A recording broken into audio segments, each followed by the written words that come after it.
येऊ शकत नाही, त्याची ओढ मुंबईकडेच असणार आहे. जातवाना जी आपली अस्सल अवलाद आहे ना, ती नाही घरी झोपू शकत.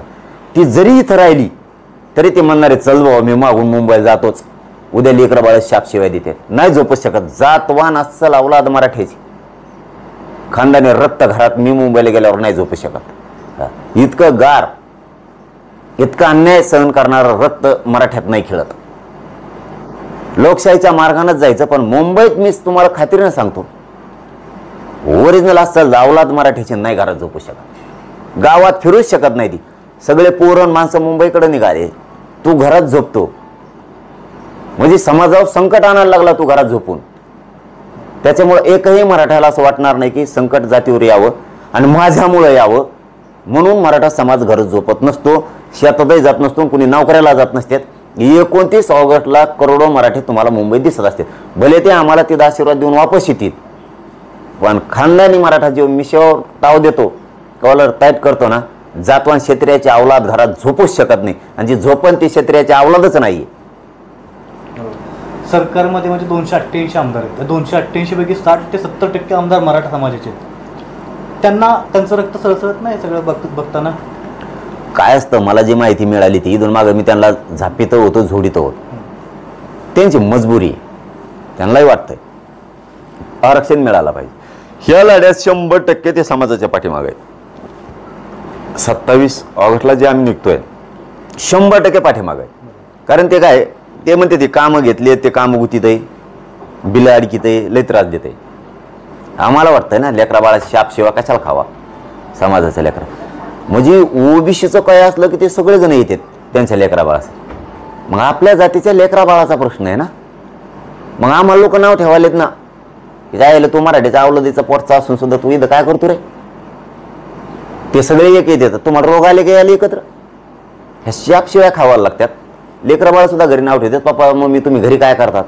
तुम्ही जरी जिल्हा परिषद पंचायत समिती सदस्य असताना, सरपंच असताना, तुम्ही नगरसेवक असताना, तुम्ही आमदार असताना, महापौर असताल, तुम्ही घरी काय थांबता. सभापती असताना, तुम्ही उपसभापती असताना, आम्हाला उद्या आरक्षण लागणार आहे शिकायला नोकरीला, तुम्ही घरी कम थांबता. बरं तुम्ही तुमच्या नेत्याचं ऐकून देवेंद्र फडणवीसचं ऐकून जाणार नाहीत, मग मला नोकरी लागणार का, मला शिक्षण मिळणार का, नाही उत्तर यायचं. त्याच्यामुळे ते सुद्धा ह्यावेळेस बाहेर पडणार आहे. 100% ह्यावेळेस बाहेर पडणार. आणि ते नाही पडले ना मराठी त्यांना गुलाल नाही लागून देत, पुन्हा नाही लागून देतात. 29 ऑगस्टला तुम्ही मुंबईला सगळेजण जाणार म्हणताय, काय करणार आहे नक्की? म्हणजे आजपर्यंत मराठाला आरक्षण दिलं नाही सरसकट म्हणा, किंवा 29 ऑगस्टला असं काय नक्की करणार आहेत की आरक्षण मिळेल? आपली मागणी आहे बाबा मराठा आणि कुणबी एक. त्यावेळेस गिरीश महाजन साहेब म्हणले होते, म्हणून हे सगळ्या स्वारीचं लफडं निघलं होतं मध्ये. ते म्हणले सरसकट शब्दाला त्यांचं लय दुखत आहे म्हणे, मग आपण काहीतरी पर्याय काढू. म्हणलं काढा पर्याय, मी सरसकट मागणीवर ठाम आहे. पण ते म्हणले त्याच्यावर ठामच राहा, त्या मागणीवरती काय हरकत नाही. पण कायदा पारित जर करायचा असला मराठा आणि कुणबी एक तर त्याला आधार लागतो, त्याशिवाय कायदा पारित नाही होत. ठीक आहे म्हणलं, आधार तयार होईलच. मग तोपर्यंत काय केलं तर सगळ्या सोयरीचं म्हणले करायचं. म्हणलं ठीक. सगळे जे झाले 4 जे झाले त्यांचे, त्यांनी सांगितलं की म्हणलं ही शब्द बसतोय का. म्हणले हा. व्यासपीठावर म्हणले अंतरवालीच्या. बरं तो का घ्यायचा, मग मी पण डाव टाकला. म्हणलं येऊ दे, सगळे सोयरे नाही बसले ते येणे परत उडून टाकावं कोर्टात, पुन्हा गोळ व्हायचा. सगळे सोयरे का आणि कोणाचा, हा प्रश्न खूप मोठा होता. मग मी सांगितलं बाबा ज्याची कुणबी नोंद निघाली त्याचे परंपरेनुसार पिढ्यांना पार लग्नाच्या ज्या सोयरीकी जुळत्या ते सगळे सोयरे घ्या. म्हणजे ज्याची नोंद निघाली त्याच्या सगळ्या राज्यातल्या सोयऱ्याला द्यायचं. का द्यायचं हा पण प्रश्न आला. सोयरा म्हणूनच नुसतं द्यायचं तर का द्यायचं. ज्याची कुणबी नोंद निघाली त्याचा व्यवसाय आणि त्याच्या सोयऱ्याचा व्यवसाय सारखा आहे, त्याची पोटजात हे उपजात हे म्हणून घ्यायचं.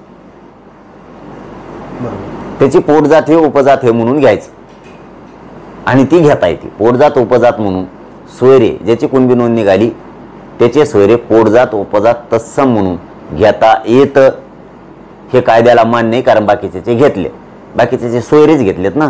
कोण घेतलेत मग, कोण घेतले तर बाकीचे 180 जाती होत्या, नंतर घेतलेल्या कशाच्या आधारावर घेतल्या, पोट जाती उपजाती म्हणूनच घेतल्या ना. पण घेतले कोण, सोयरेच घेतले ना त्यांचे, सगळे सोयरेच घेतलेत. कोण घेतले दुसरे दाखवा मला. एक माळी घेतला, बाकीचे 5-7 जाती माळी कसं काय आल्या. ते सोयरे नाहीत का त्यांची? नाहीत. फक्त पोटजात उपजात म्हणून घेतले आणि तेच म्हणणं आहे आमचं बी. ज्याचं कुणबी नोंद निघाली त्याचे सोयरे घ्या. पण कारण काय? सोयरपण जुळतंय म्हणूनच नुसतं सोयरपणासाठी नाही, त्याची पोटजात उपजात म्हणून त्याला आत घ्या. कारण दोघांचा व्यवसाय सारखा आहे, रोटीबिटी व्यवहार होतोय, सणावाराच्या परंपरा आहेत, धर्माच्या परंपरा आहेत, संप्रदायाच्या परंपरा सारख्या आहेत म्हणून घ्यायचंय. आणि मग त्यांची खरी उची तिथं झालेली की त्यांचे पण सोयरेच घेतलेत पोटजाती उपजाती म्हणून. मराठीचे सोयरे घ्या पोटजाती उपजाती म्हणून, अशी व्याख्याच आहे. पाटील साहेब, आता तुम्ही जे सांगितलं की ओबीसींचं कसं पोटवारी केलं तर त्यांचे सगळे सोयरे येतात, तसं मराठ्यांचं एक कुणबी प्रमाणपत्र मिळालं तर त्याचे अनेक सोगे सोयरे एकत्र येऊ शकतात. असं केलं तर सगळ्यांनाच सरसकट मराठ्यांना आरक्षण मिळू शकतं ना? त्यांनीच सांगितलं होतं ना, सरसकट शब्दामुळं त्यांचं लय पोट दुखतं असं गिरीश महाजन साहेब फडणवीस साहेबांच्या वतीनं येऊन म्हणले होते अंतरवालीला. ठीक आहे म्हणलं, सरसकटला पोट दुखतंय तर ज्याची कुणबी नोंद निघाली आत्तापर्यंत विदर्भासह पश्चिम महाराष्ट्र, खानदेश किंवा आता नवीन नोंदी सापडल्या ते सगळ्यांचे मिळून जे सगळे सोयरे असतील त्यांना देऊन टाका पोटजात उपजात म्हणून. बाकीचे सुद्धा सोयऱ्याला तसंच दिलंय पोटजात, त्यांचे सोयरेच घेतले सगळे, दुसरं कोण घेतलंय हेच आपण सांगितलं. आणि आता मला वाटतं त्याची आवश्यकता पण नाही आता, कारण त्यावेळेस त्यांनी एक शब्द वापरला होता की मराठा आणि कुणबी एक ही तुमची मागणी आहे. या मागणीसाठी तसा कायदा पारित करायचा असला तर आधार लागतो. माननीय शिंदे समितीनं 58 लाख नोंदीचा अहवाल दिला आहे. आता काय अडचण आहे जी आर काढायला? कशाचीच गरज नाही आता. 58 लाख नोंदीचा अहवाल आहे, मराठा आणि कुणबी एक हे जी आर काढून टाका मोकळ्या. डोक्याला ताण देऊ नका, तुम्ही पण घेऊ नका. विनाकारण मराठ्याला खवळून घेऊ नका तुम्ही. विनाकारण ओबीसी मराठ्यात दुही पण निर्माण करू नका. त्यांना आधार नव्हता तरी पण दिलं, आम्हाला आधार आहे तरी पण देत नाहीत म्हणल्याच्या नंतर हे अवघड आहे. कारण आमचा 7-12 जमिनीचा सापडलेला असून जमीन देत नाहीत म्हणल्यावर मग अवघड आहे. मग सरकार जाणून बुजून आमच्या मराठीच्या लेकराचं वाटोळं करतंय असा त्याचा अर्थ होतो. आणि मी होऊ देणार नाही. गॅजेटियर हैदराबाद सरकारी नोंदी रे बाबा, दस्तऐवज देऊ. पागल आहेत का काय? का सरकार आहे का कोण आहे तुम्ही? का जनर सांभाळतात काय तुम्ही? तुम्हाला सरकारी नोंदी कळत नाही? कशाला सरकार चालविता? स्वतःला शासक प्रशासक म्हणून घेता. राज्याच्या प्रमुख खुर्चीवर बसायचा तुम्हाला कणतलही आहे. तुम्हाला सरकारी दस्तऐवज कळत नाही का? सरकारी दस्तऐवज आहे. राजश्री शाहूराजांच्या संस्थांचं, सातारा संस्थांचं गॅजेटियर आहे. अख्खा पश्चिम महाराष्ट्र त्याच्यात बसतो. मग सरकारी नोंदी तुम्हाला मान्य नाहीत म्हणल्यावर तुमच्यासारखं भंगार सरकार नाही मग दुसरं कोणचं. आम्ही हक्क मागतोय, कोणत्या ओबीसीला आरक्षण नाही मागत आम्ही. तेच आमच्यात घुसले आहेत. आम्ही 150 वर्षापूर्वीचे, तुम्हाला आता 90ला दिले, 1990ला. आम्ही 150 वर्षापूर्वीचे आरक्षणात. आम्ही नाही तुमच्यात घुसायलोत. तुम्ही आमच्या ताटात बसलात, ते आम्हाला म्हणते आमच्या ताटातला घेऊ नका.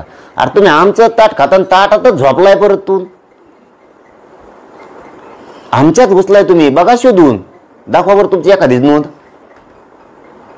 तुम्हाला कायदा मान्य आहे ना, संविधान मान्य आहे ना, तुम्हाला लोकशाही मान्य आहे ना, पाळताना तुम्ही दाखवा बरं तुमची नोंद. आमच्या 150 वर्षापूर्वीच्या नोंद दाखवतो तुम्हाला. कसं काय अन्याय सहन करीन मी? हा खोटं असतं गप बसलो असतो. आणि माझ्या समाजालाही कळलंय, आयला असून देत नाहीत म्हणजे पोरं मारायचं ठरवलं यांनी. कसं काय मारतात बघू, चला बरं म्हणतात मुंबईला आता. आणि निघाले मग मराठी पोट्टे काय बरं लय मुंबईत घुसणारे बघूच म्हणतात बरं कोण मारताय ती. पुन्हा ती भानगडीत पडायचं नाही बरं का देवेंद्र फडणवीस साहेब. ती भानगड बंद एकदा केलं तुम्ही, आमच्या आई बहिणीचे डोके फोडले. एका पोराला जर काठी बी नुसते डवचेली बी ना तर राज्यात फिरणं मुश्किल होणार.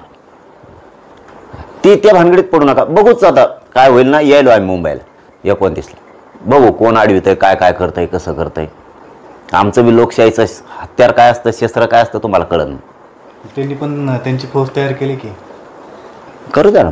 आम्ही तीच वाट बघतोय ना, आम्ही तीच वाट बघतोय. सरकारी नोंदी असून सुद्धा एका समाजाला संपवण्याचा घाट घातला जातो. स्वतःच्या राजकीय स्वार्थासाठी मराठ्यांच्या पोरांचे खुणं पाडायचे, मराठ्यांच्या पोराला बलिदान करायला लावायचे, आत्महत्या करायला लावायचे. एवढा मोठा राज्यावर बलाढ्य समाज असून सुद्धा नुसतं का मार खायलेत काय आम्ही? उठलं सुटलं का आम्ही ना कारण असलं 2 तोंडात खाऊ तुमचे आम्ही. हो, आमची काय चूक असेल ना, 2 तोंडात खाऊ आम्ही. चूक नसून हे ते दिवस गेले आता. ते त्या भानगडीत पडायचं नाही आता. बघू ना, आम्ही काय बोलत नाहीत. बघू ना कोण कोण आडीत आहे, काय काय करतात बघू ना. आम्ही काय शस्त्र कशाला म्हणतात ना लोकशाहीचं, कळण त्यांना. पण आता नवी मुंबईमध्ये 144 कलम लागू केले. ते हमेशाच असतं, त्या मुंबईत हमेशा असतं. ते मुंबईच्या मराठा मोर्चा तिकडे येणार आहे, त्या अनुषंगाने पण अशी काही पावलं उचलली असं बोललं जाते. आम्हाला काय होत नाही, लोकशाहीला सोडत नाहीत आम्ही, त्याच्यामुळं आमचं काय होत नाही. शांततेत जायला, शांततेत यायला, मागणी शांततेत मांडायला या देशात कुणी रोखू शकत नाही. आम्ही जाळपोळ करीत नाहीत, दगड फेकीत नाहीत, आम्हाला गरज नाही त्याची. आम्ही नुसते बसलो तरी दगड आहेत, नुसते बसलो तरी बी एवढी ताकद आहे आमची. आम्ही नुसते बसलोच बी तरी सगळा देश ठप्प होऊ शकतो, एवढी शक्ती आहे आमची. त्यामुळे दगड आणायची गरज नाही, काय नाही काय नाही, नुसतं आम्ही बसलोच बी ना सगळा देश ठप्प करतो आम्ही. काय प्लॅन आहे नक्की? नाही ते तर सांगत नसतात. त्यांनी सांगितलं का आम्हाला आता देतो, उद्या देतो, परा दिवशी देतो, 13 दिवशी देतो आरक्षण. फसवलंच ना. लोकशाहीचं शस्त्र कशाला म्हणतात तुम्ही? आडवा तर कोण कोण आडवतं बघूयात. आणि मराठ्याचं पोरानं ठरवलंच आता कोण आडीतं बघायचंच या बाहेर. आता कोण आडीतं बघू बरं, कारण चूक नाही ना आमचं. चूक असतं तर आम्हीच येणार नाही तिकडं. आमचं गॅजेटियर आहेत तिन्ही पण. मराठा आणि कुणबी एके पुरावेत 58 लाख नोंदीचे. तुमची समिती तुम्हीच गठीत केली, सरकार तुमचं अहवाल तुम्ही स्वीकारला, आमची नाही ती समिती. कसं काय देत नाहीत? सगळे सोयरीच्या आधी सूचना निघली, ती अंमलबजावणी कसं काय होत नाही बघतो ना आम्ही. आता आरपार आहे, शेवटची फाईट आहे, अंतिम लढा होणार. होतो ना भविष्य त्याचा विजय होणार. गुलाल मराठ्यावर फेकणार मी, 100% फेकणार आरक्षण घेऊ.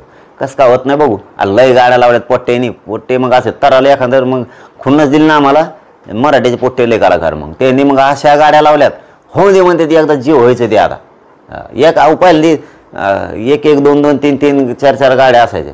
15 15 20 20 गाड्या झाल्यात. काय पागलपणी काय ती 15 15 20 20 गाड्या म्हणजे. आणि मी फपारे आणत नसतो, नुसत्या शेंगा ठोकीत नाही, गप्पा नाही आणत नुसत्या. कारण माझ्या जातीवर मला तेवढा विश्वास आहे आणि माझ्या जातीचा माझ्यावर विश्वास आहे. मी काही कमवतच नाही, त्यांच्या लेकरा बाळासाठीच उभा करतो हे सगळं. त्यामुळं ते बी ढिले पडत नाहीत. जाऊ द्या म्हणतात, हो द्या. आता शेवटची फाईट म्हणतात ना, आता जे वातायची वेळ येईल ते होते. आता हो द्या काय व्हायचं. काचा हक्कच गाड्या लावल्यात लोकांनी बी. अहो काय काय पोरण माणसं असे आहेत आपले, नोकरदार असतील किंवा मोठाले शेतकरी असतील किंवा राजकारणी मराठी असतील, हक्काचा हक्कच खिशातून गाड्या लावल्यात त्यांनी 10 10 5 5 या काय काय. हो द्या म्हणतात, लढा, जे होईल ते होईल. आता पण जातीचा अपमान आता सहन नाही करायचा, कारण जातवान मराठी नाही सहन करू शकत जातीचा अपमान. पाटील साहेब, तुमच्यावरती एक आरोप केला जातो, म्हणजे असं बऱ्याच लोकांकडून बोललं जातं की आज कारखाने असतील, मोठमोठ्या बँका असतील, सहकार क्षेत्रामध्ये मराठा समाजातलं सगळ्यात मोठं वर्चस्व आहे. 288 आमदारांपैकी अनेक मराठा आमदार आहेत. मग मराठ्यांना सरसकट मराठ्यांना आरक्षणाची गरज काय? ज्यांना गरज आहे त्यांना आरक्षण दिलं तर ठीक आहे, पण सरसकट जो आरक्षण पाहिजे ह्याची गरज काय आहे? अरे सरसकटचा अर्थ असा, ज्याला घ्यायचं ते घेईन, ज्याला नाही घ्यायचं ते घेणार नाही. जबरदस्ती आहे तिथं. सरसकट मराठा आणि कुणबी एक KGR काढला आणि मग तुमच्या गळ्यात आणून बांधणार आहेत प्रमाणपत्र. हे धरतो म्हणून तहसीलदार तुमच्या घरी येऊन म्हणून काय येतो गळ्यात बांधा. आता तुम्ही गेलात तर देईल, ज्याला घ्यायचं ते घेण्यात नाही घ्यायचे. सरसकटला अडचण काय? आणि अशा कारखान्यावरून त्याच्यावर थोडं असतं. कारखाने, शाळा आहेत, त्याच्यावर आरक्षण नाही आहे ना, त्याच्यावर आरक्षण नाही. ती निकष नाही आहे आरक्षणाचं. तुम्ही सामाजिक शैक्षणिक दृष्ट्या मागास आहेत का? तुमच्याकडं ती परिस्थिती उद्भवली का? तर दिलं जातं. आम्ही शैक्षणिक मागास सिद्ध येतं, सिद्ध झालोत आम्ही. तुम्ही नाही झाले कोणीच. कोण झालं? दाखवा बरं एखादं नाव. आम्ही 3दा झालोत. आम्हाला मागास सिद्ध 3दा केलं, एकदा नाही. राणे समितीने एकदा केलं, गायकवाड आयोगाने एकदा केलं, सुक्रे समितीने 3ऱ्यांदा केलं, तरी आरक्षण नाही. तुम्हाला कोणाला केलं रे? 200-400 जाती आहेत तुमच्या, कोणाला केलं आहे? मंडल कमिशननं मागास सिद्ध दाखवलं आहे का? जनगणना केली आहे का जातीची? जी जात ओबीसी आरक्षणात घाले त्याची यादी दिली आहे का स्वतः? भास्करराव जाधव साहेबांनी त्यावेळेची यादी आंतरराष्ट्रीय परिषदेत दिली होती, ती यादी उचलली त्या मंडळींनी. इंग्रजांची 1931ची जनगणना उचलली. मागास सिद्ध करा म्हणलं तर कोणाला मागासं नाही, फेगासं नाही, काही नाही. ते गाबाळ उचललं फुकटचं, घेतलं आणि VP सिंग सरकार समोर ठेवलं, झाले ओबीसी तुम्ही. महागात सिद्ध नाही, फेगात सिद्ध नाही, कशावर काय नाही, पैशावर असतं काय? कारखान्यावर, शाळावर, पैशावर, श्रीमंतीवर आरक्षण आहे का? मागासल्या पणावरती आरक्षण आहे, श्रीमंतीवरती आरक्षण दिलेलं गेलं. मग तुमचे तो पुरे बाहेर पडते अख्खे, त्याच्यावरती नाही येते. आणि शाळा आहेत, कारखाने आहेत, कष्टाचे आहेत ते मराठी. लोबाडे काय कोणाचे तुमचे? कष्ट उपसावं लागलं. जरी आमचे राजकीय मतभेद, सामाजिक मतभेद असतील आमच्या मराठ्यात, म्हणून काय तुम्ही त्यांच्यावरती वार नाही करावं डायरेक्ट. आम्ही भाजपच्या मराठ्याला बोलतो, राष्ट्रवादीच्या मराठ्याला बोलतो, काँग्रेसच्या बोलतो, शिवसेनेच्या मराठ्याला बोलतो, सगळ्यांच्या मराठ्याच्या पक्षातले आमदार, खासदार, मंत्र्यांना आम्ही बोलतो. आमचे वैयक्तिक मतभेद असतील. याचा अर्थ असा नाही की तुम्ही डायरेक्ट त्यांच्यावर वारच करावं म्हणून आणि आम्ही बघत राहावा. एवढं वैर नाही आहे मग राजकीय पक्षातल्या मराठ्याचं आमचं. तुमची आहे का ती शाळा? कारखाना तुमचा आहे का? कष्ट नाही करावं लागले का? तुम्ही का फुकट पत्रकार झाले काय? मेहनत घातल्याशिवाय कशाला आले मुंबईत इथपर्यंत? मेहनतच उपसायला लागली ना, रात्रभर गाडीत जागायला लागलं ना. फुकट होतं का? प्रसिद्धी देतो काय पत्रकार बी? त्याचं मराठ्याला काय फुकट आलं का? ते शाळा आहेत, कॉलेज येतं, त्यांच्यावर काय काय येतं, कारखाने येतं, जिनिंग आहेत, आमकं तमकं, फुकट आले काय? लुबाडलं का तुमचं? कुठं कामं येतं, कॉन्ट्रॅक्टर येतं, बिल्डर येतं, उद्योगपती आहेत, त्या रात्रात पाठपाठ जागावं लागतं. तेव्हा ते होतं. तुम्ही करा ना, तुम्हाला रोग आला काय? तुम्ही करा ना, तुम्हाला ऐकतं पाहिजे. लोकांच्या जर ध्यान ठेवायचं, ती शाळा मला दी, ते कारखाना मला दी, तो उभा कर ना दुसरी. तुमच्यात नाही दम. नाव ठेवायचं आमच्या मराठ्याला. आम्ही शेती आमच्या कष्टावर कमावलं. तुमची लोबाडी का कोणाची? अतिक्रमण करून घेतली का? हाय का एखादी अतिक्रमण केलेली? सातबारे आमच्या नावचे आहेत, आम्ही ते विकत घेतल्या. कष्ट करतो, पिकितो आम्ही. तुमचं पडक पडतं, त्याला आम्ही काय करावं? तुला झोपायचं दुसरीकडं, प्रचार करायचा चौथ्याचा, तुला नीतिगिरी गाजायची आणि करायचं दुसऱ्याच नावाने. आमचे लोक कष्ट करते, टिकवतेत. ते शाळा टिकवल्यात, कॉलेज टिकवलेत, कारखाने टिकवलेत, बिल्डरशिप टिकवली, उद्योगपती व्यवसाय टिकवलेत, पत्रकारिता टिकवली. उदाहरणार्थ डॉक्टर, शिक्षकांनी त्यांचं, इंजिनियरांनी त्यांचं टिकवलंय, मेहनत घेतली. मी माझं आंदोलन इमानदारीवर टिकेले. असं आहे ते. तुमचं पोट दुख होतं, त्याला आम्ही काय करावं? तुम्ही ती रेस करा ना. त्यांनी कारखाना टाकला, आपण टाकू. त्याच्या कारखान्यावर काय जळू तू? आणि तुम्हाला दुसरं काय येतंय त्याशिवाय? आणि तुमचं काय केलं मराठीने? तुम्हाला मग सांभाळा ना आतापर्यंत. आता तुम्हाला राजकीय नेते मराठीचे वाईट वाटायला लागले का? ही मराठ्यांविषयीचं त्यांचा द्वेष आहे. पण ते बरं झालं, त्यांच्या तोंडून उघडा पडल्यामुळं मराठीचे नेते बिशाने झाले. हे आपली नीट झक मारा म्हणतात. एक राहा आतून का व्हायना, आणि राहायला लागले आता सगळ्या पक्षाचे.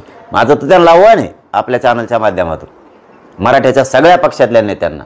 आमचं तर काय वाकडं करू शकत नाही कोणी, आमजवळ काय आहे. पण तुम्ही सुद्धा टिकाव. तुमच्यावर लय जाणणारे वर्ग झालाय. एखादी ॲक्शन पॉवर कमिटी तुमच्यात असली पाहिजे, तात्काळ ॲक्शन घ्या. पक्षात कोणचे असू द्या, आतून वाटा गेले की सगळे असे टाईट राहिले पाहिजेत. टिकावं लागेल तुम्हाला सुद्धा, कारण आम्हाला बी तुम्ही टिकवा, आम्ही पण तुम्हाला टिकवू. ही आता गरज आहे. तसं युग आहे, हे प्रत्येक मराठ्यांनी समजून घ्या. दातडं काढून नुसते वायाला जाऊ नका. वायाला जाताल, समाज सांभाळा, त्याचं रक्षण करा, त्याचं संरक्षण करा. 29ला पण सगळे चला मुंबईला. मगाशी तुम्ही बोलता एक गोष्ट सांगितली की देवेंद्र फडणवीसांमुळं जातीयवाद बऱ्याच ठिकाणी पसरला.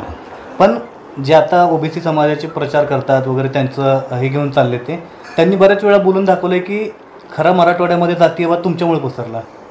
काय केला दाखवा, मला दाखवून तर द्या. मान्य करायला मागं पुढं नाही बघणार.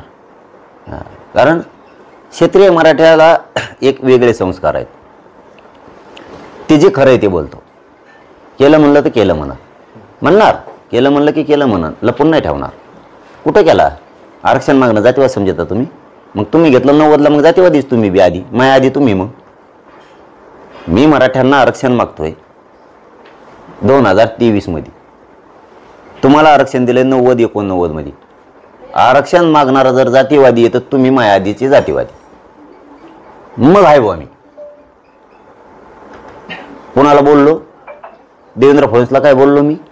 आधी म्हणतोय. तुम्ही जर आमच्या आई बहिणीला आणतात, तुमच्या आईला आणल्यावर तुम्ही गप्प बसता का? मी मराठ्याला मायबाप मानतो. माझ्या आई बहिणीचं रक्त सांडलं, सोडणार नाही. मी कुठं बोललो? तेवी आला आंबडला सभा घ्यायला ते येवल्याचं ते दलिंदर. मग मी सुरू केलं. मी आधी कोणाच्या वाटा गेलो? मला दाखवा ना, त्याचं उत्तर लगेच देतो.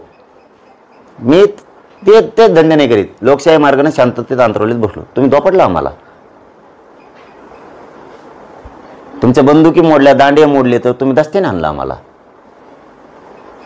अंगावर शारे उभा राहतात बहुत. ते ऐकताना असं अंग थरथर करतं. ते आक्रोश आम्ही बघितलाय. कोणाला वाटत होतं घोटभर कुणीतरी पटकून पाणी पाजव नाही तर मरतोला आम्ही, एवढा मार होता.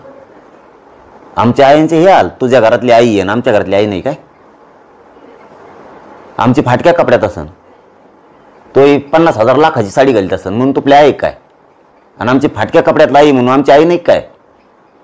कोणाला शिकवता भाऊ तू? ते तो लाखातली आई साडी घालती म्हणून तुपली आहे. चांगले चांगले तेल लावितात म्हणून तुमची आहे. आमची आईला नाही भेटत 15-15, 8-8 दिवस तेल, म्हणून आमची आई नाही काय? म्हणून का तू मारणार का काय तिला? मनोज जरांगे आहे तोवर चलत नसतं ते मराठ्यावर, आणि चालून बी देणार नाही. चाल, मोजत बी नाही मी तुला. आता या ठिकाणी म्हणजे मराठवाड्यामध्ये हाके असतील किंवा अजून भरपूर लोक आता ॲक्टिव्ह झालेत किंवा ते पण वेगवेगळ्या प्रकारे त्यांची मोर्चेबांधणी करतात. मराठा समाजाची लोक आरक्षणासाठी मोर्चे जेव्हा काढतात त्यावेळेला हे लोक का जागे होतात? ते मला नाही माहीत. मी मोजित नाही त्यांना मोजित नाही, महत्त्व देत नाही. महत्त्व कोणाला द्यावं, काय करावं ते चांगलं कळतं मला. कारण आपण त्यांना विरोधक कधी मानलेलं नाही, मानणार पण नाही आयुष्यात. मग अशा आपण सुरुवातीला बघा मी सांगितलं की आपण तुम्हाला आता तुमच्या नावाच्या पुढे संघर्ष योद्धा म्हटलं जातं. तुम्ही आतापर्यंत एवढे आंदोलनं केले, ती ऊर्जा कुठून येते? आजही तुम्ही तितक्याच ताकदीने उभा राहताय. नाही, माणसाला ना अन्यायाची चीड असायला लागते. नुसतं हिंदू म्हणून चालणार नाही, धर्मसुद्धा कळायला पाहिजे. नुसती घोषणा दिली आणि एखाद्याच्या रॅलीत झेंडे लावून सहभागी झालं म्हणजे हिंदुत्व नाही.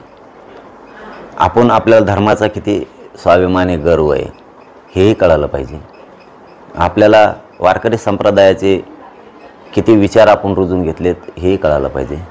हिंदवी स्वराज्यात छत्रपतींनी आपल्याला काय दिलं ते आपण किती स्वीकारलं, आपण काय करतो याच्यावरती सगळं अवलंबून आहे. आणि मला अन्यायाची जाण आहे. मला गोरगरिबांचं दुःख दिसतं आणि दिसत असून मी डोळे झाकीत नाही. ते मांजरीचं काम असतं डोळे झाकणं. आमची अवलाद तशी नाही. स्वतःच्या स्वार्थासाठी गोरगरिबांच्या वेदना, भावना आम्ही इकीत नाहीत.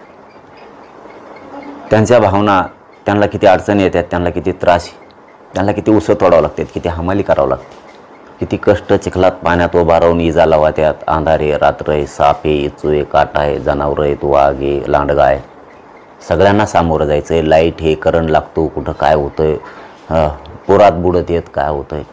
आमचे किती हाल असतात आणि तेव्हा किती आक्रोश असतो. भर उन्हात कसं काम करायचं, थंडीत काम कसं करायचं, चिखला पाण्यात कसं करायचं, जनावरं कसे सांभाळायचे. आणि मग हे दालिंद्री थोडी हिला आपल्याला टेकन द्यायचं असलं तर आपल्याकडं सुद्धा कुणीतरी नोकरीला आलं पाहिजे. कारण पिकाचं जर नुकसान झालं तर खड्डा भरायला आपल्याला जागा नाही. नोकरी असली तर तो खड्डा तरी भरून काढता. आणि ही जाण आहे. गरिबांचे लेकरं मोठे झाले पाहिजेत, ही जाण आहे. म्हणून रात दिवस मी काम करतो आणि इमानदारीनं करतो. तसलं बिगडीने स्वार्थासाठी नाही. माझ्या स्वार्थासाठी करायचं असतं मागत नोटा घेऊन पळून गेलो असतो, कोणाला मेळ बी नसतं लागलं. पैशाला आणि पदाला हापापल्याला माणूस नाही. मला पैसे पद नाही. मला समाज जितका आनंद दिसन ना तितकी ऊर्जा माझ्या अंगात घुसते. समाजाचं लेकरू जर आनंद म्हणलं ना, पाटील मला हे प्रमाणपत्र मिळालं आणि मी अमुक नोकरीला लागलो, की मला एकदाच 10-20 दिवसाची 2 महिन्याची ताकद मिळते. एकदाच यायला वाटतं मायला आपण जिंदगीत येऊन समाजासाठी काहीतरी करू शकलो. असं तर कोणी जगतं हो, कोल्या कुत्र्यावनी कोणीही जगतं. त्या जगण्याला काय अर्थ आहे? इथं खाऊन तर कोणीही जगत आहे. मी खाऊन हागायला नाही आलो नुसतं. इथं समाजाला काय देता येईल, समाज किती उंचीवर नेता येईल यासाठी रातपाठ एक करतो. आणि आपल्याला टीम बी तशीच लागली. माझ्यासारखीच आहेत नमुने. ते बी रातची पळत येत, दिवसा पळत येत, नाही पळली की मी झोडपिलेच. आम्हाला टीम तशीच लागली. एक बी श्रीमंत आणि गरीब मराठा म्हणत नाही की मला खुर्ची नाही दिली वा, मला खाली बसलं, मला किती इज्जत असती. तो बी म्हणतो जातीचं कल्याण होतं ना, खाली जागा आहे ना, बसलाच खाली. आमच्यात हट्ट ही प्रकारच नाही राहिला. मान सन्मान ह्यो आमच्यात प्रकार नाही. आमच्यात म्हणजे 7 कोटी मराठ्यात नाही, एखाद्याला वाटतं ना आमच्यात. कारण आपल्यात लगेच काही जे बुटं चाटणार आहेत राजकीय नेत्याचे, ते लगेच त्याचे गैरअर्थ काढतात. आमच्या शब्दाचा अर्थ माझा समाज आला सगळा त्याच्यात. आम्हाला काही नको, आता मानपान नको म्हणतो, काय नको, जात किती उंचीवर न्यायचे, लेकर बाळ उंचीवर न्यायचे, एवढ्यासाठी सगळ्यांनी स्वतःला वाहून घेतलंय आणि पागल झालेत, रात्रंदिवस पळतात. आणि पागल झाल्यावरच मिळतं. मला तर येडच म्हणते येत, मला तर येड्याशिवाय बोलतच नाहीत. येडं म्हणते ते का अशिक्षित आहे, कोणी म्हणतं 3रीलाच नापास झालं, कोणी म्हणतं 2रीलाच आहे, कोणी म्हणतं 7वीला नापास झालं, कोणी म्हणतं 10वी पोतं शिकलेलं नापास. अरे तुम्हाला घेणं काय माझ्या शिक्षणाचं? मी शिकलोच नाही, मी ॲडमिशन नव्हतं घेतलं. तो आगा बापात चाललंय, मी ॲडमिशनच नव्हतं, माझ्या टायमाला शाळात नव्हत्या. हां, आता शाळा आल्या, तुला काय करायचं? मी आरक्षण तर दिलं ना. चांगले चांगले शिकलेले झोपिले ना पालथे उलथे विरोध करणारे. आणि मग काय पाहिजे समाजाला? समाज म्हणतो आमचा असून दे, कसा बी आडमोठा असून दे, अडाणी असू दे, आमच्या लेकरा बाळाचं कल्याण करतो ना, तो लय हुशार, हे तर गळ्यात तिकडं टाकून हिंडमध्ये वाड्या आमचं देतं आहे आम्हाला. माझा समाज इमानदार आहे, मी समाजाला इमानदार आहे. पक्का जोड जमला आमचा दोघाचा. हां, मी त्यांना पाड म्हणलं की त्याने पाडच, हां, चल म्हणलं की निघालेत. आणि समाज म्हणून तेच मी करतोय. हां, मी समाजाचं पडून नाही, समाज माया पडून नाही. खरं आहे ते, त्यात काय झाकून ठेवायचं? जे आहे ते आहे. आणि मला देवासारखा समाज लागला. आणि मी मुलगा म्हणून इमानदारीने काम करतोय. आईबापाचं मान खाली नाही झाली पाहिजे. समाजाला मी मायबाप मानतो. मान खाली होऊ द्यायचे नाही. समाज म्हणतो असं पोरगं पाहिजे, बस. याच्यापेक्षा काय कौतुक पाहिजे आणखी? महाराष्ट्रातल्या जे राजकीय विश्लेषक वगैरे आहेत ना, त्यांना नेहमी प्रश्न पडलेला असतो की मनोज जरांगे म्हणजे सेटलमेंट का करत नाहीत, कधी म्हणजे असं फितूर का होत नाहीत? बरेच जण वेगवेगळ्या गोष्टीवरती बोलतात. मॅनेज का होत नाहीत तुम्ही? मग काय असं प्रयत्न केलाय मॅनेज करायचा वगैरे? समाजाच्या भावनाशी का खेळू मी? आत्तापर्यंत तेच झालं ना. मग आत्तापर्यंत तेच झालं असं समाज म्हणतो. मला नाही माहिती. आत्तापर्यंत तेच झालं. समाजाने विश्वास टाकायचा, लागल ते पुरवायचं आणि मिळत नव्हतं. मी का समाजाचं इमानदारी ऐकू? मायबाप मानायचं आणि त्यांच्या भावना ऐकायच्या, त्यांचं दुःख वेदना विसरून जायचं आणि पैशान पदं घ्यायची. काय मिळणं, काय सुख आहे त्यात? तसले नपुसक आनंदात काही अर्थ नाही, या मताचा मी आहे. आनंद कसला असावा? चटणी भाकर असावं, पण ती समाधान सुखाची असावं. माझ्या समाजाला आनंद इमानदारीत आहे, मग मी इमानदारी केली पाहिजे. माझ्या समाजात आनंद आरक्षणात आहे, मग ते मी दिलं पाहिजे. माझा समाज म्हणतो काहीच नको आम्हाला, फक्त तुमच्यासारखा मॅनेज न होणारा प्रामाणिक पोरग पाहिजे, मग मी बघाव ना. त्यांचे जर ती भावना माझ्याविषयी एवढी मोठी जबाबदारी, मी त्यांच्या भावनेप्रमाणे का वागू नये? ते मला चांगलं म्हणावं आणि मी उलटं वागावं. ही कुठली पद्धती? नासक्यापणा म्हणतात त्याला. मग प्युअर नासकं मी नाही करू शकत ना, कधीच करणार नाही हो, कधीच नाही, आत्ताच नाही, कधीच नाही. आणि ते माझ्या समाजाला पटलं आहे. त्यामुळे समाज एक हाक मारले की निघालात मुंबईला, आणि लाखात फाकात नसतो, करोडशिवाय बोलतच नाही. करोडोतच निघाते धडाधड. यापर्यंत पोट्टे काय, आता तुम्ही नुसते माझ्या बघा, आता मोटरसायकलवर काय आणि कशावर काय, ट्रॅक्टरवर काय, जीपवर काय, कुंकुडं लटकणार आहेत आणि आधीच जायच्या मागं दिसते ते. आता मला इथं एकच गड राहते मग इथं अंतरवाली त्या बारीने, दरबारीना तरी 2-4 लाख असायच्या. ह्या बारी मग एकटीच अंतरवाली गट राहणार आहे. आधीच जायच्या मागं दिसते. 2 पाहुण्याला फोन लावते तिथं, आम्हाला खोलीत झोपून द्या तुमच्या. याचा अर्थ मला एकटी इजत होती ती. आता म्हणजे मला हे म्हणायचं होतं, तुम्ही कधीपासून हे आंदोलन वगैरे करताय? सुरुवातीला कधी आंदोलन केलेलं आठवतं तुम्हाला? पहिलं कुठल्या गोष्टी? 20-22 वर्षापासून आरक्षण विषयातच करतो. पहिल्यापासून आरक्षण विषयातच सगळे मोर्चे निघायचे, आंदोलन असायचे, आम्ही कायम पाठीशी असायचो, कायम 24 तास. पहिलं आंदोलन आठवतंय? लई केलेली तसे आता मला पक्का नाही आठवणार, पण 20-22 वर्षापासून हे लगातार चालू आहे. मी कधी बंद ठेवला नाही. ते वर्षातून 10-20 तरी आंदोलनं, उपोषणं, मेळावे हे कंटिन्यू वर्ष सुरू ठेवायचं मी 12 महिने. मी कधी हटलो नाही त्यापासून. एक दिवस मराठ्यांचा दिवस उजाडणार मी, हे मी मनात कोरून होतो. मराठ्यांचा एक दिवस झेंडा फडकेणार, हे मी हमेशा म्हणायचो. फडकेणार म्हणजे फडकेणार, कुणी इमानदार राहा नका राहू, मी राहील. शाळेत वगैरे कधी केलं का आंदोलन कुठल्या ह्याच्यामध्ये? असं कुठलं काही अडचण वगैरे आली म्हणून? नाही, नसेल केलं. आणि केलं बी असं त्या टायमाचं काय, तवा काय नव्हतं एवढं असं काय TV किंवा त्या टायमाला हे कुठं होतं, असे पेपर बी लय नव्हते. एखादा अर्धा यायचा ते बी आला तर त्यावेळेच अवघड होतं त्याला. म्हणजे नीट पुस्तकं नसायचे, तर नीट पिशव्या नसायच्या शाळात, तर नीट खोल्यासुद्धा नसायच्या. आम्हाला झाडच होते बसायला, शाळाच्या खोल्यासुद्धा नव्हत्या. झाडच पाऊस उघाडा की तिकडं, आणि पाऊस जर आला तर तोवर मंदिरात पळत जायचं, आणि उघाडल्यावर पुन्हा झाडाखाली निघाले. अवघड अशी त्यावेळेच्या परिस्थित्या होत्या. गरीब समाज असायचा. पाटील साहेब, मगाशी मी तुमच्या घरी आलो होतो पलीकडे. आजही तुम्ही त्या जुन्या घरामध्ये राहता. असं बंगल्यामध्ये राहावं, लक्झरी लाईफ जगावं असं वाटत नाही? नाही पण का, त्याच्यात काय आनंद कमी आहे? त्याच्यात काय आनंद कमी आहे? मला गरजा नाहीत बघा. मी खायला भाकर लागते, भाजी लागते, बस झालं. गरजा विनाकारण ढोंग करू नये माणसानं.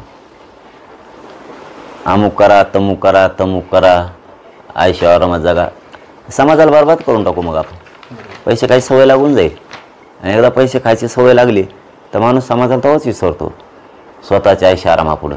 आपल्याला काय गरजच नाही आहेत. एखादी भाकर लय झाली, थोडीफार भाजी खाल्ली की निघाले पुन्हा कामावर. आरक्षणाशिवाय मराठा समाजाचा चेहरा कसा बघता तुम्ही? म्हणजे भविष्य कसं बघता? कोणचं? मराठा समाजाचा आरक्षणाशिवाय भविष्य कसं आहे? नाही, आरक्षणामुळं तर अंधारात आहे, हे तर खरंच आहे. आरक्षण तर द्यावंच लागणार आहे. त्याच्या पुढचं भविष्यच असेल तर पोरांना व्यवसायाकडे सुद्धा वळावं लागणार आहे. आपल्या शेती व्यवसायसुद्धा आपल्याला लाजून चालणार नाही. आपल्या बापजादेंनी आपल्याला ते करून ठेवलं आहे, तर आपल्याला 4-5 प्रकारचं घुसावं लागणार आहे, एका प्रकारात नाही. आता आरक्षणामुळं काही नोकऱ्या लागतील, काही पोरं शिक्षणात जातील, उच्च शिक्षणात सगळेच जातील, शिक्षणात नोकऱ्यात काय जातील, तर आपल्याला व्यवसायाकडे वळावं लागेल. काही पोरांना आपल्याला शेतीकडे सुद्धा वळावं लागणार आहे. कारण शेती व्यवसायसुद्धा हा कमी नाही आहे, खूप मोठा व्यवसाय. फक्त आपण तो करतोय कसा याच्यावर अवलंबून आहे. आपण लाजू नये. आपल्या बापजाद्यांनी आपल्याला 2 घास खाऊ घातलेत, मोठं केलं आहे, शिकवलं आहे. आणि ज्या बापाने ज्या शेतात काम करून आपल्याला पैसा पुरवला आहे, त्या शेताला आपण शिकलेलं पोरं विसरायला लागलो. म्हणजे ह्या भूमिकेच्या बाहेर पडावं लागणार आहे की आपण मी शेतात नाही जाणार. मग शेतात नाही जाणार तर काय शेण खातो का? मग शेतात जावं लागन. तुझा बाप राबला, तुझी आई राबली, तुझी बहीण भाऊ राबले त्या शेतात, तिथून तुला पैसा त्यांनी उभा केला आणि तुला शिकिलं. म्हणजे तू काय लय जागीरदार नाही ना झाला. नोकरीला जरी लागला तरी तो शेतात राबलाच पाहिजे, ह्या भूमिकेत मराठ्याला उतरावंच लागणार. तू नोकरीला जरी लागला तरी तो शेतात जाऊन 2 घंटे व्हायनं काम करायचंच. आणि ज्यांना नोकरी लागली नाही, व्यवसाय करते, त्यांनी व्यवसाय पण करायचा आणि शेत पण करायचं. आणि ज्याला दोन्ही नाही त्याने रात दिवस शेतात राबून सोनं पिकवायचं. लाजायचं नाही. लोक म्हणते लय शिकला आणि शेतात काम करतो, मग का तो आहे तिथं करतो का म्हणा? त्याला काय लाजायचं? त्याच्यामुळे आपल्या घरात वाटलं होईल ना.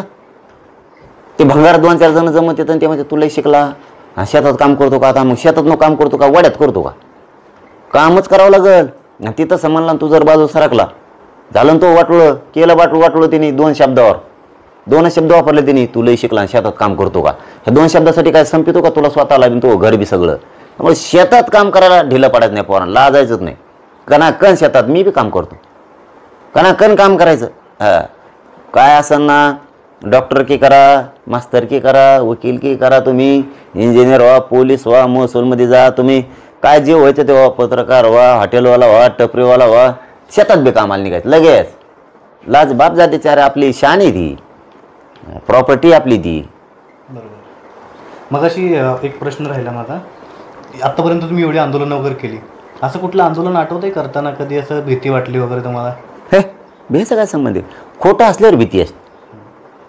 खोटं कसं? तुमचं आंदोलन खूप कडक असतं, म्हणजे तुम्ही उपोषणाला बसलं की कुणाचंच ऐकत नाही, पण असं स्वतःलाच कधी भीती वाटली का की काहीतरी होऊ शकतात? नाही. हे बघा, त्याने न्याय नाही मिळणार. मग मॅनेज आंदोलन केलं समजा, बसला कोणीतरी सोडायला येईन भाऊ मंत्री, न्याय नाही मिळणार. त्या ठरलेल्या वेळेत येणार तो, समाजाला न्याय नाही मिळणार. मी आता मरणार आहे परादिशी, आणि बेल्यावर समजा, आता परादिशी समजा मरणार मी, आणि बेल्यावर मिळून का आरक्षण? भेट नाही मी मरायला फिरायला, आणि जगून काय करायचं? ॲक्सिडेंट होतो, वीज पडती, कुणी फाशी घेतं, कोणाला अटॅक येतो, काय करता मग तुम्ही सांगा? द्या उत्तर मला याचं. काय करतो समाज? काय करता येत नाही, हातावर धर बसू राहतो. अरे लढून मरण येणं मैदानात, अरे त्याच्यासारखं नशिबान नाही कोणी. समाजासाठी त्या रणांगणात मैदानात लढताना मरण येणं, वीर मरण, त्याच्यासारखं मरण आहे का भाऊ? असं तर कुणी मरतं, कुणी म्हातारं होऊन मरतं, कुणी वयानुसार मरतंय, काही पण कारण होतात, काही भांडणात होतं, काहीचा ॲक्सिडेंट होतो, अपघात, कुणी बिल्डिंगवर पडतं, कुणी पाण्यात वाहून जातं, काय नाटक येतो, मग काय करायचं? मरण तर येणारच आहे ना, कसं काय येणार? त्याला काय व्हायचंय मरणाला? यायला एक मरण, पण करोडो लेकरं किती सुखी होतील. ते मरणा फरणाला नाही भेट मी, ते यायला क्षेत्रीय मरणाला भेट नसतात का? मारायचं फरायचं काय संबंध आहे? आणि कोणी मारायला ये बरं म्हणा त्याला, त्याचं बुचच वाकितो सगळं. तुमचा आतापर्यंतचा सगळ्यात जास्त आनंदाचा दिवस कुठला आहे? आरक्षण मिळाल्यावर. आता नाही, आरक्षण मिळालं तरी मी थोडा समाधानी आहेच, कारण 58 लाख म्हणलं तरी 3 करोड मराठी आरक्षणात गेले. बरोबर. रोज पोर येतात, लय आनंद वाटतो. आपलं जिंदगी जीवन कुठंतरी लाडल्यासारखी सार्थक झालं, कारण आपलं पुरा घरावर नांगर फिरलेला आहे. त्यामुळे असं वाटलं होतं की सगळं गेलं ना, आरक्षण नाही काहीच नाही, जन्माला आला असाच व्हायला गेला. समाजाच्या कामी आलो मी, माझं जीवन समाजाच्या सार्थकी लागलं. मी काहीतरी देणं लागतं म्हणून केलं आणि इमानदारीने केलं. उभं आयुष्य समाजाच्या साठी झिजलो आणि जीव पण माझा समाजाच्या पायावर ठेवला आहे. त्यामुळे मला काय वाटत नाही, पण सगळ्यात माझा आनंद असेल तर मराठ्याला आरक्षण मिळालं, मग लय मजा येणार. मग काय पोट्टे कोणत्या ऑफिसात आपलेच. समजा उद्या तुम्ही मुंबईला गेला आणि आरक्षण मिळालं नाही किंवा तुमचं आंदोलन चिरडण्याचा प्रयत्न केला किंवा काही XYZ झालं, तुमची पुढची भूमिका कशी असणार आहे? एवढी टप्पर नाही, मराठ्याचं आंदोलन चिरडणं एवढं सोपं असतं का? एवढी टप्पर नाही. झालं ते एकदा. मराठ्यांचं रूप त्यांना माहिती आहे. एकदा जर 11 रूप घेतलं ना मराठ्याने, भाऊ काहीच दिसणार नाही पुन्हा. पांदी नाही, रस्ता नाही, डांबऱ्या नाही, काहीच नाही, काही नाही. आणि ती मराठ्यांचं 11 रूप उभ्या जगानं बघितलेलं आहे. पुन्हा त्या रूपात हात घालायचा प्रयत्न पुन्हा करायचाच नाही सरकारने. आमचं आंदोलन मोडणं एवढं सोपं नाही, एवढं सोपं बी नाही. आणि आता आरक्षण मिळत बी असतं, हे पण सांगतो.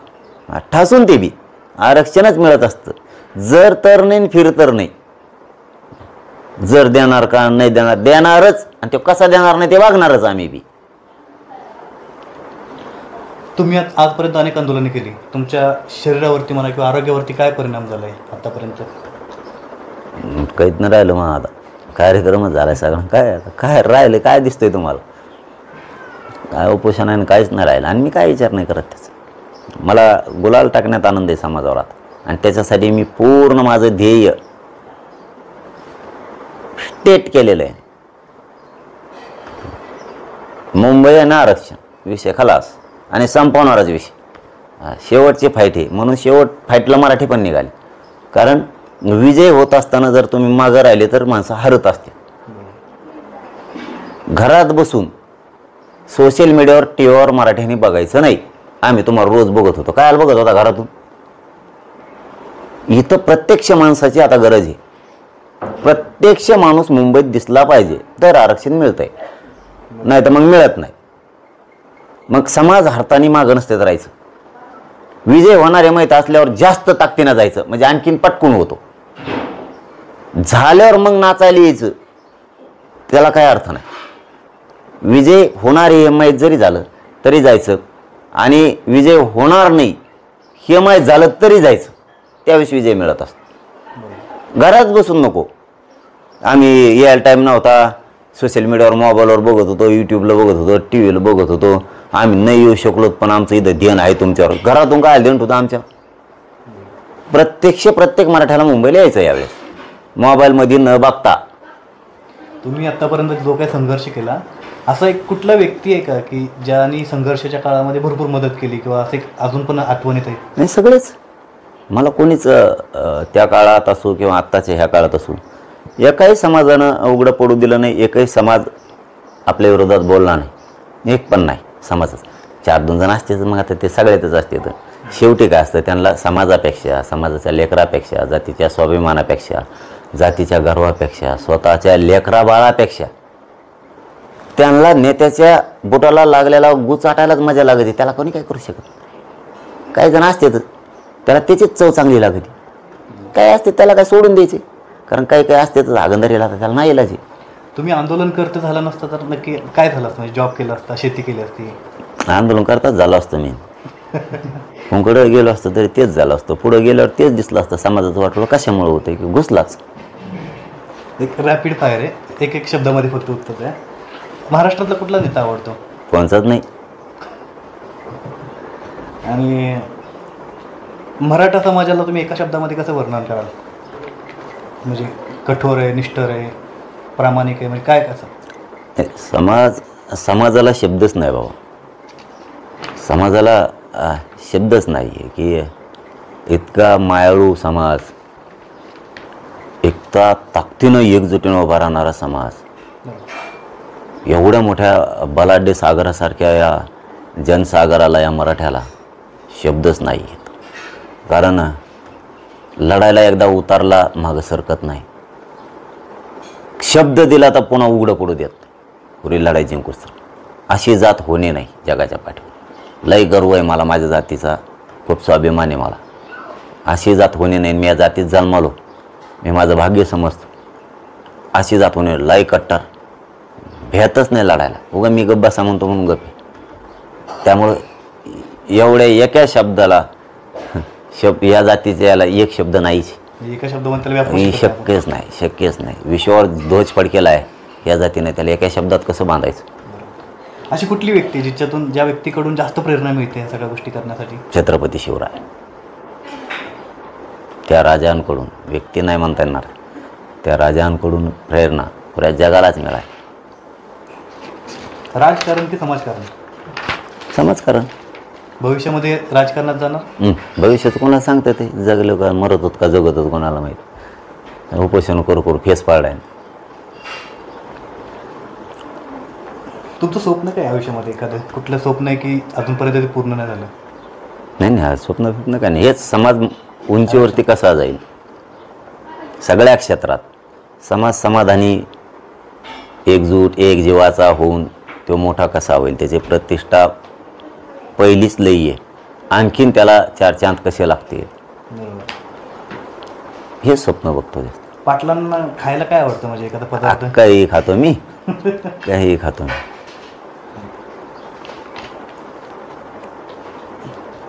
जे मराठा समाजाचे लोक आहेत त्यांना काय तुम्ही आव्हान कराल आता 27 ऑगस्ट 29 ऑगस्टच्या मोर्चासाठी? जात महत्वाचे, जातीचे लेकरं महत्वाचे, तेल हरू देऊ नका. पाय पडून सांगतो सगळ्यांना, सगळ्या पक्षातल्या मराठ्यांना पण, सर्वसामान्य शेतकरी मराठ्यांना पण, 7 ते 7 करोड मराठ्यांना सांगतो, फक्त जात हारून देऊ नका. जातीवरती गुलाल टाकायचा प्रश्न कुठलाही असो, मराठा विषय आला की ताकदीनं सगळ्यांनी तुटून पडायचं. 29 ऑगस्टला मुंबईला चला, जात हरू देऊ नका. हा सरकारला शेवटचा अल्टिमेटम असेल तुमचा? नाही, त्यांचं तर काय घेणारच यावरील अल्टिमेटम नाही, फल्टिमेटम नाही, घेणारच. 29 ऑगस्टला आरक्षणच घेणार. जे व्हायचं असेल ते होईल. हा मोर्चा जो आता उद्या निघणार 29 ऑगस्टला, महाराष्ट्राचं राजकारण बदलू शकतो भविष्यामध्ये? मोर्चाचा राजकारणाचा काय संबंध आहे? दिशा, राजकारणाची दिशा? नाही, त्याचा नाही काय संबंध नाही. सहभागी नाही झाले तर ते पडू शकतात. आंदोलनात मराठ्यांचे लोक, सरपंच, माजी सरपंच, सदस्य, चेअरमन, पंचायत समिती, जिल्हा परिषद सदस्य, आजी माजी सदस्य, सभापती, उपसभापती, खासदार, आमदार, मंत्री, महापौर, नगरसेवक, हे प्रशासकीय पदावर बसलेले लोक हे जर नाही आले तर पडू शकते. जातीला सोडून तुम्ही पक्षाला मोठं मानायला लागला तर जात तुम्हाला पाडून टाकेल. 27 ऑगस्टच्या अगोदर सरकार स्वतःहून काय भूमिका केली असं वाटतं का? अंमलबजावणी असली तर घ्यावा, आमची तयारी. तुमची विनंती तशी? हो. 26 तारखेच्या आज जर त्यांनी अंमलबजावणी केल्या तर मुंबईला येऊन तरी काय करायचं आम्हाला? तुम्ही देत नाहीत, तुम्हाला किती वेळ द्यायचा, त्यामुळे मुंबईला यावं लागणार आहे. भविष्यामध्ये म्हणजे उद्या जर फसवलं पुन्हा सरकारने? नाही, अंमलबजावणी शब्द वापरला मी. अंमलबजावणीत काय फसवलं? अंमलबजावणी जोपर्यंत करत नाही, अंमलबजावणी 26च्या आत द्यावा. काय मुंबईला गरज नाही आम्हाला. म्हणजे आता जो शेवटचा 27 ऑगस्टचा मोर्चा आहे हा तुमच्यासाठी सर्वात मोठा दिवस आहे? हो. समाजासाठी, समाजाच्या प्रगतीसाठी, समाजाच्या भविष्यासाठी, समाजाचं अस्तित्व टिकवण्यासाठी ही मोर्चा अत्यंत महत्त्वाचा आहे. आणि मराठा समाजानं ते समजून घेणं खूप गरजेचं आहे की आपल्या अस्तित्वाची लढाई लेकरा बाळांच्या घरात झोपून चालणार नाही. घरात झोपला समाज संपला. समाज संपू द्यायचा नसेल तुम्हाला मुंबईकडं निघावंच लागणार आहे. एक दिवस या फक्त 29 ऑगस्टला मुंबईत तुम्ही वापस या. किंवा 27 ऑगस्ट ते 29 ऑगस्ट 3 दिवस फक्त मुंबईपर्यंत चला. तुम्ही वापस या. मी आरक्षणाचं बघतो कसं देत नाहीत ती, पण बाहेर पडावं लागणार. यावेळेला गुलाल घेऊन जाणारच का? कारण एवढं कॉन्फिडेंटली तुम्ही जाणार तर उधळणारच गुलाल. ते बरंच आणून देते ना सरकार म्हणते, तेच म्हणते ना. तिथंच पोते असते आम्ही तेच विकत घेतो. त्याला काय टाईम लागतो विकत घ्यायला? तिथले तेच गोडानंच आहेत भरलेले. आम्ही तेच विकत घेऊन तिथं तेच टाकतो त्यांच्यावर. तर खूप खूप धन्यवाद. धन्यवाद. एवढा वेळ दिला. मनोज दरांगे पाटील साहेब होते. यांनी प्रत्येक प्रश्नांचं वाकडं तिकडे विचारायचा प्रयत्न केला. मी माफी मागतो त्यासाठी. एकदम प्रामाणिकपणे त्यांनी उत्तर दिलं. आम्ही ज्यावेळेला चर्चा करत असतो पत्रकारांमध्ये देखील एक चर्चा नेहमी होते. पाटलांच्या बद्दल बोललं जातं की हा व्यक्ती इतका प्रामाणिक आहे की कधी मॅनेज होत नाही. अनेक लोक राजकारणामध्ये आरक्षणामध्ये प्रत्येक समाजाच्या आरक्षणासाठी पुढे येतात वगैरे, पण ते शेवटपर्यंत टिकत नाहीत. तर ही सगळ्यात खास म्हणजे आमच्या चर्चांमध्ये जी गोष्ट होती ती ही निघते की पाटील कधी मॅनेज होत नाहीत. तर पुन्हा एकदा मनापासून धन्यवाद. आम्हाला वेळ दिलात. एवढा वेळ बऱ्याच वेळापासून आम्ही चर्चा करतोय ही. धन्यवाद. जय शिवराय, जय शंभूराजे, जय मल्हार.